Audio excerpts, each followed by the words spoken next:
Sophie, a narrow defeat in the end. Where did you feel it went away? It's a tough one. You probably look back at every single ball of that game and probably could find different things for each ball that played. I thought probably near the end there we probably lacked a few too many runs, didn't execute quite as we would have liked at the death, but we know the threat that they bring with their batting order, that they bat deep. But look, I thought it was a fantastic chase by us to get so close at the end there, and to miss out by I think it was 4 runs in the end. It shows that we're close. And the idea to bowl first, was Amy Satterthwaite inspired? No, it wasn't. We just felt that, look, the wicket was a good wicket, and it certainly proved that. I think it was the highest score at this ground for a while. So, look, I thought we just could put the Australians under pressure, and I thought we did. Like I say, they would probably let them off the hook a little bit near the end of the innings, and nearly came away with the win. It sort of would have been a master stroke if we had have won, but it's not to be.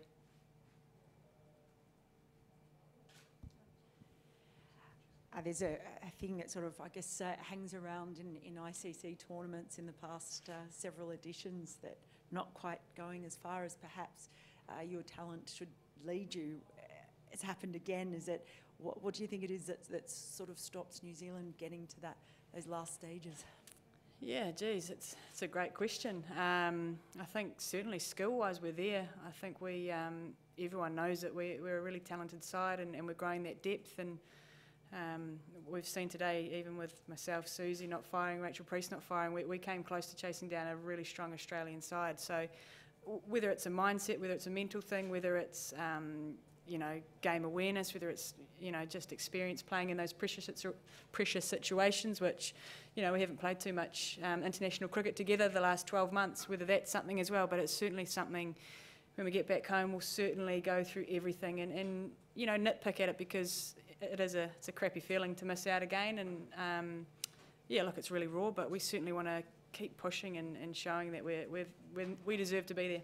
And just in that period after Susie's wicket, I think there were 2 runs scored off 12 balls. I know you mentioned the bowling and maybe not restricting them, but how important do you think the running between the wickets and maybe those little singles were, particularly in that period? Yeah, look, and that's why Australia are such a good side, is because they strangle teams, and we're no different. I thought Wareham today was outstanding, the way she bowled and restricted. JJ again does what JJ does. But for us, it's about how you can get around that, and how you can get up and down the wicket and break that up and get a bit of momentum back your way. As we saw, we were needing 12, 13s off the last 4 or 5 overs, and we nearly done it. So I think that's really poor English, but it just shows us there that you have to absorb pressure sometimes, especially in these pressure situations. If you can absorb and then give it back, that's what's going to make us a great team. It's just about how we do that for longer periods and then pump it back at the opposition. Georgia, you mentioned her spell, and I guess she was both economical but also the wicket taking option. Is it a little bit of a different thing to face Australia now, where they're having to rely a bit on spin, obviously they lost Taylor before the tournament and Elise has gone down today? It's a different scenario? Yeah, I think it is. I think as well the pitch conditions, obviously we've probably spoken a little bit about it, that conditions certainly haven't been what we expected when we first came over to Australia. As soon as we heard the World Cup was here, we thought nice, fast, bouncy wickets, and probably haven't had those, although today's wicket was a lot better. Obviously had a bit more carry and bounce in it.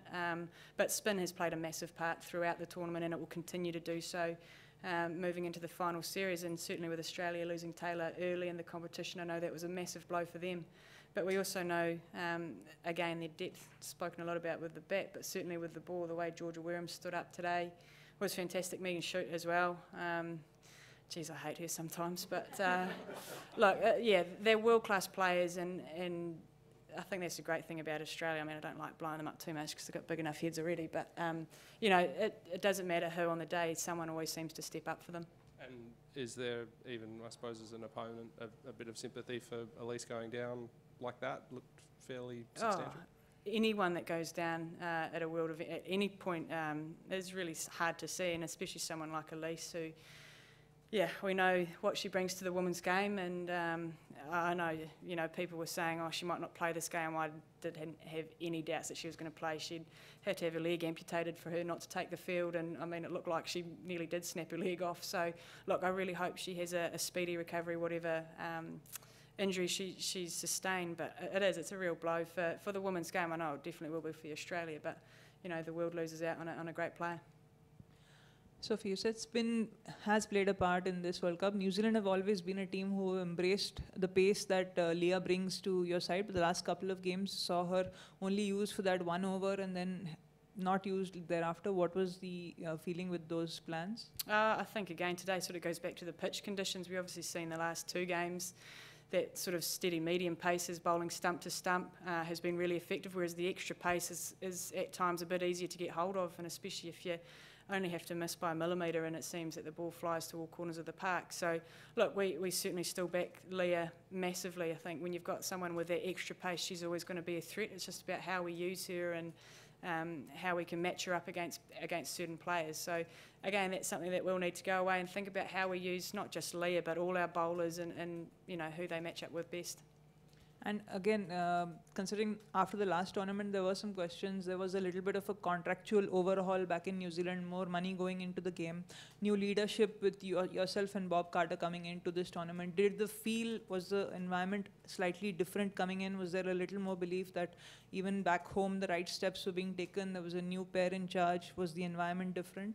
Yeah, absolutely. Look, you're bang on the money there. There was a big overhaul, and it wasn't just at the top level with the White Ferns, it's the domestic stuff as well. New Zealand cricket has invested a lot into the women's game. We've seen globally that women's cricket is certainly coming on in leaps and bounds, and we're no different. I think for us, having Bob involved has been huge, and you've got to remember that he's only been in the job 12 months, but we've only played 2 series in that time with him at the helm, and I know we've had a few winter camps in that time, but we're certainly still trying to figure each other out a little bit, certainly me and Bob.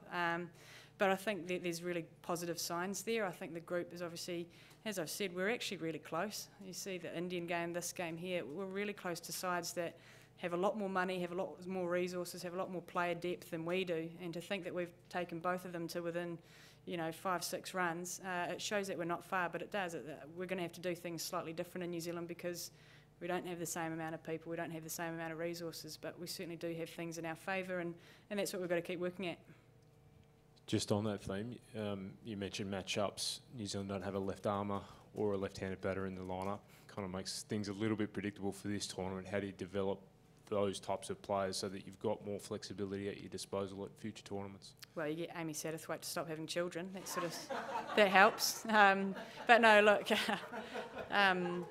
Yeah, look, it certainly is an area, and we've seen the left arm spin throughout this tournament again has been massive. Obviously, Sophie Eccleston as well.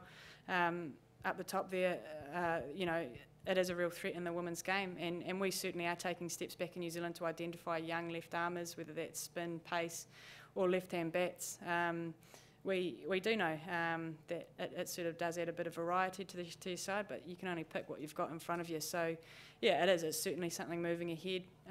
Obviously, we've got a massive world event back at home in just over 12 months' time, which we're really looking forward to, and hopefully then there might be a few more left-handers. Hopefully Branch, Amy and Leah, little Grace might be a left-hander.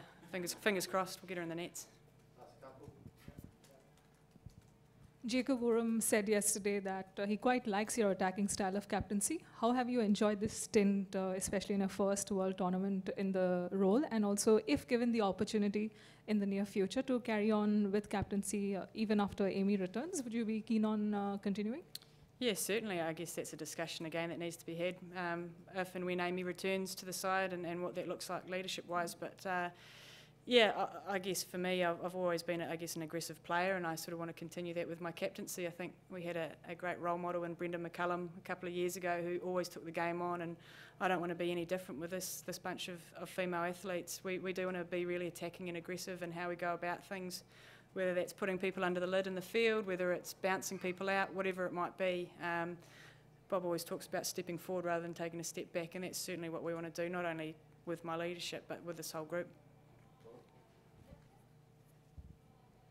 You did mention the lack of international cricket over the past year and a World Cup next year. What does the next year look like for you guys? Are you playing more cricket? I hope so. I actually have no idea. I know we're going to Sri Lanka in about a month or so time, which is really exciting. And then there's a few camps on the horizon. I do think we're taking on Aussie at the start of summer again, which I think is a great fixture to set off what's going to be a massive summer for us back at home. I think there are a few international sides looking to come over to New Zealand, which is great. And I think that's the way the women's game's going, is there's more cricket being played now, and that's certainly what we want to be involved with, and we want to be playing the top sides. I think you learn a lot about yourself when you come up against sides that are ranked higher than you, and as well, it's about playing teams that are ranked below you as well, because at the end of the day, we've all got a duty to grow this game. We've seen it, obviously Thailand here at this tournament have been outstanding, and I'm sure they'll take a lot away from their time here, and it's part of our role is to play those teams and raise the standard of women's cricket. Ahead of the tournament, you had said that you would love to play South Africa in the final. That is not to be, unfortunately. Which are the two teams, in your opinion, who are the strongest contenders to make it to the MCG on March 8th? Oh, I have to say Australia, because they beat us. It's not going to happen, because I'd say Australia, South Africa, which might not happen depending on what happens tomorrow. But again, I don't know. And I think that's the great thing about this tournament, is I honestly do not know who's going to win this competition, because every team is so even, and especially T20 cricket, it just takes one player to change the game. So look, I'm going to probably sulk for a day or two, and then I'm going to be like any other fan watching this tournament, because it's a fantastic exhibition of the women's game, and hopefully I can find some ticket to get to the ground and maybe see me streak with Katy Perry performing there maybe. But yeah, look, I think it's going to be such a close tournament, and I wish I was there playing at the MCG, not to be, so I'll be watching from the stands. Thank you.